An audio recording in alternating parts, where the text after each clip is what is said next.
যে শেখ হাসিনা 24 ঘন্টার মধ্যে বাংলাদেশে ঢুকবে।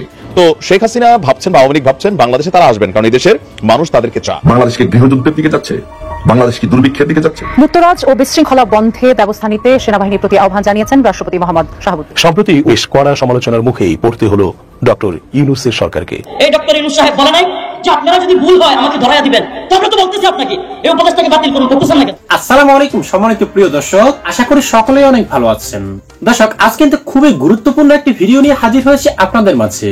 যেমনটা কিন্তু ভিডিওর শুরুতেই কিছু অংশ বিশেষ দেখতে পেয়েছেন, যেগুলি দেখে আশা করি বুঝতে পেরেছেন আমাদের আজকের ভিডিওটা ঠিক কতটা গুরুত্বপূর্ণ এবং কোন বিষয়কে ইঙ্গিত করে।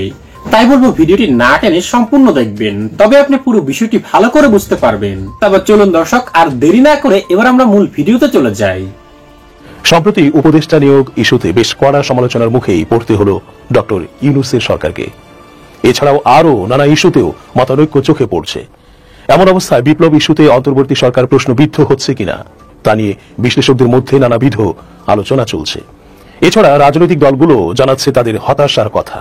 তবে যে কোনো মূল্যে বিপ্লবকে সুসংহত রাখতে পারলে অন্তত একটা দিক স্পষ্ট হতো, সিদ্ধান্ত নিতেও সুবিধা হতো, শত্রু মিত্র চেনা যেত, এমনটাই জানাচ্ছেন রাজনীতি বিশেষজ্ঞরা। অবস্থা দৃষ্টে বোঝা যাচ্ছে বাংলাদেশে গত কয়েক সপ্তাহে রাষ্ট্রের গুরুত্বপূর্ণ কিছু বিষয়ে রাজনৈতিক দলগুলোর মধ্যে মতভেদ স্পষ্ট হয়ে উঠেছে।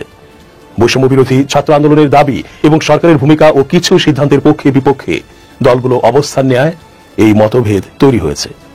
মাসখানেকের ঘটনা প্রবাহ বিশ্লেষণে দেখা গেছে সংসদ নির্বাচন, সংবিধান বাতিল, রাষ্ট্র সংস্কার, রাষ্ট্রপতির অপসারণ, আওয়ামী লীগ সহ কয়েকটি রাজনৈতিক দল নিষিদ্ধ, মোটা দাগে এই কয়েকটি বিষয় নিয়ে দলগুলোর মধ্যে বেশ মতবিরোধ কাজ করছে।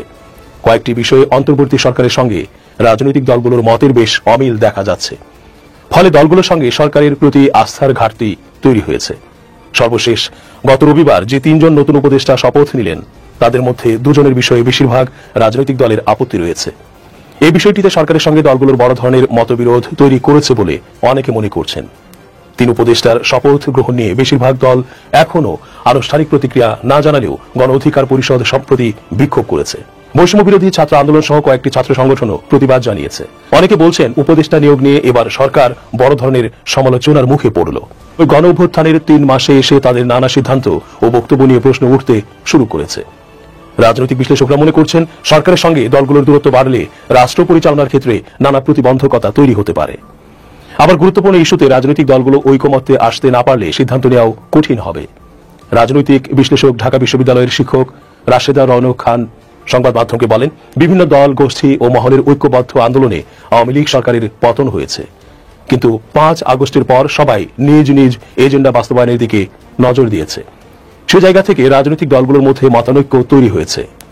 তিনি মনে করেন দলগুলোর মধ্যে এই মতানৈক্য দূর করে সরকারকে রাষ্ট্র পরিচালনা করতে হবে। এটা করতে পারলে সরকার সফল হবে, নইলে তাদের পথ চলা কঠিন হয়ে পড়বে। যেসব বিষয়ে মতভেদ, সংসদ নির্বাচন কবে হবে তা এখনো জানায়নি সরকার। এতে বিষয়টি নিয়ে এক ধরনের ধোঁয়াশা রয়েছে। বিএনপি নির্বাচনের রোড ম্যাপ ঘোষণা করতে চাপ দিলেও অন্য দলগুলোর প্রচেষ্টা সেভাবে দেখা যাচ্ছে না। বিএনপি জাতীয় বিপ্লব ও সংহতি দিবস উপলক্ষে গত 8 নভেম্বর রাজধানীতে বড় শোডাউন করেছে। মূলত নির্বাচনের দাবিতে অন্তর্বর্তী সরকারের উপর চাপ সৃষ্টি করতে এই শোডাউন করা হয়েছে বলে জানিয়েছে দলটি। এর একদিন পর গত নভেম্বর সিলেটে এক অনুষ্ঠানে জুলাই শহীদ স্মৃতি ফাউন্ডেশনের সাধারণ সম্পাদক সার্জিস আলম বলেন, শুধু নির্বাচনের জন্য 2000 মানুষ জীবন দেননি, অর্ধলক্ষ মানুষ তাদের রক্ত দেয়নি। বিএনপির স্থায়ী কমিটির সদস্য ইকবাল হাসান মাহমুদ টুকু গণমাধ্যমকে বলেন, নির্বাচিত সরকার ছাড়া দেশ গতিশীল থাকে না, বরং নানা ধরনের সমস্যা তৈরি হয়। ফলে দেশ বিদেশের সবাই এখন নির্বাচনের কথা বলছে। তাই সরকারের দ্রুত নির্বাচনের রোড ম্যাপ ঘোষণা করা উচিত। জামাত নির্বাচন নিয়ে বরাবরই কৌশলী, তারা দ্রুত নির্বাচন চাইলেও তা নিয়ে তাদের কোনো তাড়াহুড়ো দেখা যায়নি। বিএনপি জোটের শরিকদের বেশিরভাগ দ্রুত নির্বাচন চায়, তবে গণ অধিকার পরিষদ আগে রাষ্ট্র সংস্কার চায়। এজন্য সরকারকে সময় দিতে চায় দলটি।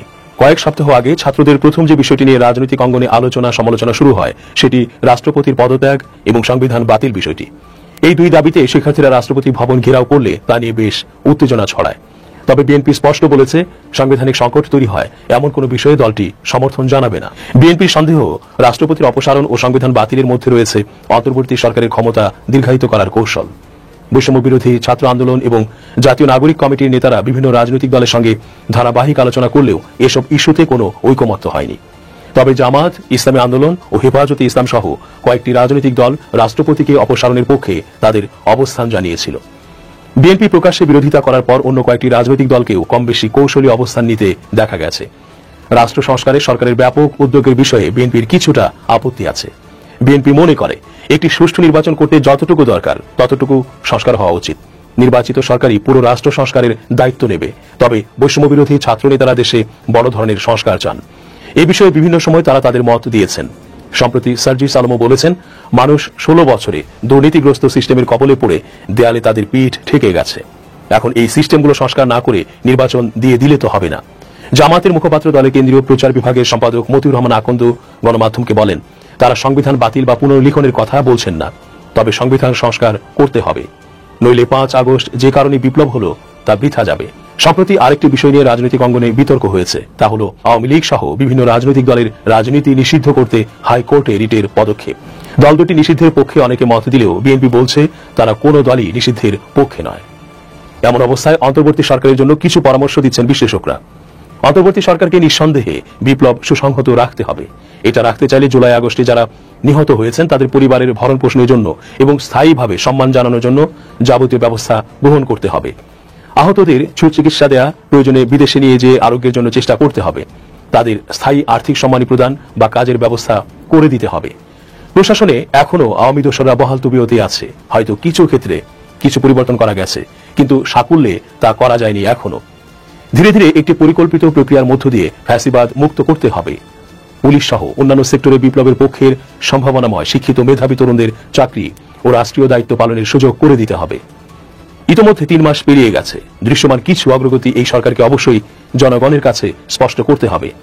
যেমন হাসিনা সরকার বাজার ব্যবস্থায় যে সিন্ডিকেট তৈরি করে সবকিছুর দাম ঊর্ধ্বমুখী করে রেখে গেছে, সে অবস্থাতে কিন্তু সবকিছু আছে। তা থেকে উত্তরণের জন্য কার্যকর ব্যবস্থা গ্রহণ করে জনমানুষকে এই দ্রব্যমূল্যের ঊর্ধ্বগতি হ্রাসে সর্বাত্মক প্রচেষ্টা চালাতে হবে। বিদেশে পাচার হওয়া অর্থগুলো কিভাবে ফেরত আনতে চাচ্ছে সরকার, সে বিষয়ে স্পষ্ট নীতিমালা গ্রহণ করে তড়িৎ ব্যবস্থা নিতে হবে। উপদেষ্টা মণ্ডলী নিয়ে নানা সমালোচনা হচ্ছে, সে বিষয়ে অধিকতর আলোচনা করে ব্যবস্থা নিলে উত্তম হবে।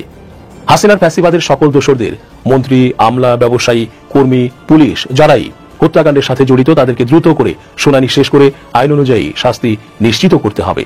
কোনোভাবে যেন মাসের পর মাস, বছরের পর বছর ধরে বিচার কার্যক্রম চলতে না থাকে। বিচার কার্য দ্রুত শেষ করে জাতির সামনে স্পষ্ট করতে হবে যে জুলাই আগস্ট গণহত্যাকারীদের এবং 16 বছরের নির্যাতনকারীদের বিচার করা গেল। সামনে আমাদের অনেক কাজ, উন্নয়ন কাজগুলো থমকে আছে, সেগুলো এগিয়ে নেওয়ার জন্য পদক্ষেপ হাতে নিতে হবে। প্রয়োজনীয় সংস্কার করে নির্বাচন দেওয়াও জরুরি বলে জানান বিশ্লেষকরা। তবে তার আগে দলগুলোর কাছ থেকে জনগণ এটা দেখতে চায় যে তারাও তাদের দলকে সংস্কারের মধ্য দিয়ে পরিচ্ছন্ন করেছে। ফলে বিপ্লব পরবর্তী যে নির্বাচিত সরকার গঠিত হবে তা হবে সত্যিকার অর্থে দেশপ্রেমে উদ্বুদ্ধ একটি দল, যে দলটি সুন্দর একটি দেশ উপহার দিতে পারবে।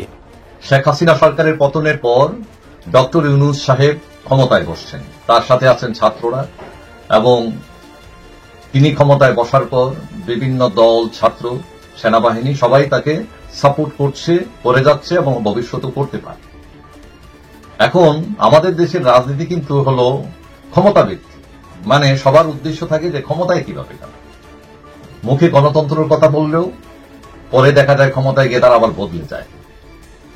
তো এখন এই যে শেখ হাসিনা চলে যাবার পর একটা শূন্যতা তৈরি হয়েছে, আগামীতে হয়তো নির্বাচন হবে, নির্বাচনে কারা ক্ষমতায় যাবে এইটা নিয়ে বিভিন্ন দলের বিভিন্ন ফন্দি ফিকির করতেছে। কেউ এককভাবে নির্বাচন করার, কেউ আসছে জোট করে কিভাবে ক্ষমতায় যাওয়া যায়, এমপি হওয়া যায়, মন্ত্রী হওয়া যায়, বিভিন্ন ধরনের স্বপ্ন নিয়ে তারা মোটামুটি সচল আছে।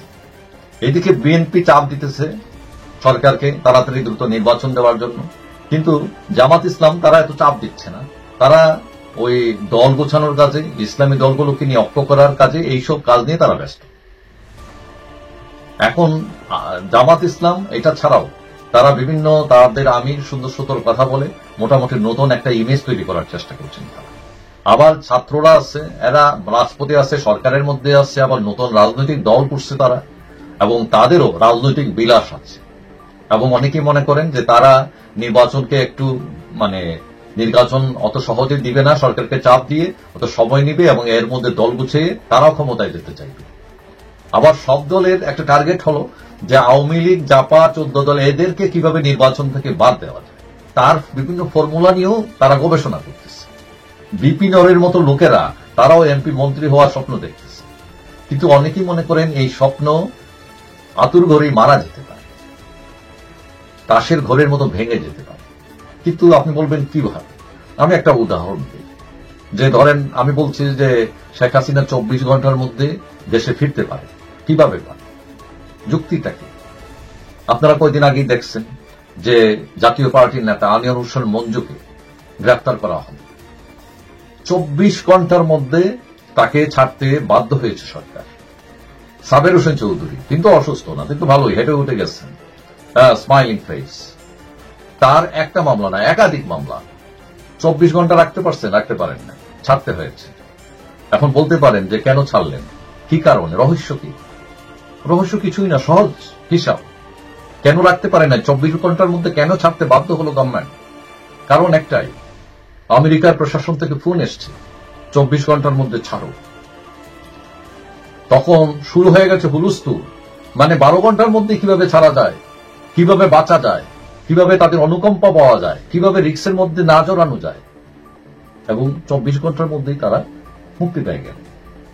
বা আজকে যে এত বড় বড় কথা বলতেছেন, আজকে যদি ট্রাম্প ফোন করে বলেন যে শেখ হাসিনা 24 ঘন্টার মধ্যে বাংলাদেশে ঢুকবে, তার রাজনীতির পথ ক্লিয়ার রাখো, তাকে রাজনীতি করার অধিকার দাও, কোনো গোসর মসর চলবে না, কি বুঝেন? সরকার কি করবে? কি করেছে অতীতে? কথা হচ্ছে যে আমরা জানি যে জনগণই ক্ষমতার উৎস, কিন্তু দিন বদলে গেছে। অনেক ক্ষেত্রে এখন এমনটা হয়, কেউ কেউ বলেন যে জনগণই ক্ষমতার উৎস নয়, আমেরিকাই ক্ষমতার উৎস। আপনারা দেখছেন কয়েকদিন আগে ট্রাম্প একটা এক্সে, মানে টুইটার, আগের যে টুইটারে একটা স্ট্যাটাস শুধু দিছিল যে বাংলাদেশের সংখ্যালঘুরা নিষ্পেষিত হচ্ছে, নির্যাতিত হচ্ছে। তিনি তার ঘৃণা প্রকাশ করেছিলেন, এতেই খবর হয়ে গেছে পুরো সরকারে, একটা স্ট্যাটাসে। সুতরাং যদি ট্রাম্প ফোন করেন, বলেন শেখ হাসিনা 24 ঘন্টার মধ্যে আসবেন, রাতারাতি সব স্বপ্ন চুরমার হয়ে যেতে পারে, অনেকে সব হিসাব নিকাশ বদলে যেতে পারে, অসম্ভব কিছুই নয়। তবে প্রশ্ন হচ্ছে তিনি করেন কিনা, সেটা হলো অন্য ম্যাটার। তবে অনেকেই যারা বিভিন্ন ধরনের ফতুয়া দিতেছেন, বিভিন্ন গল্প পুষতেছেন, প্ল্যান করতেছেন, এগুলো সব মাঠেও মারা যেতে পারে। যাই হোক, তারপরও আমার কথা হচ্ছে শেখ হাসিনা চলে গেছেন, তার সরকারের আমলে অনেক অন্যায় অবিচার হয়েছে, সেটাও সত্য, আবার উন্নয়ন হয়েছে, সেটাও সত্য। কথা হলো আইনের ঊর্ধ্বে কেউই নয়। কেউ যদি অপরাধ করে তার বিচার যেন রাষ্ট্র নিশ্চিত করে। তো প্রিয় দর্শক শ্রোতা, ভিডিওটি দেখার পর আপনার কি মনে হয়েছে কমেন্ট করে জানিয়ে দিন এই ভিডিও সম্পর্কে আপনার মূল্যবান মতামতটুকু।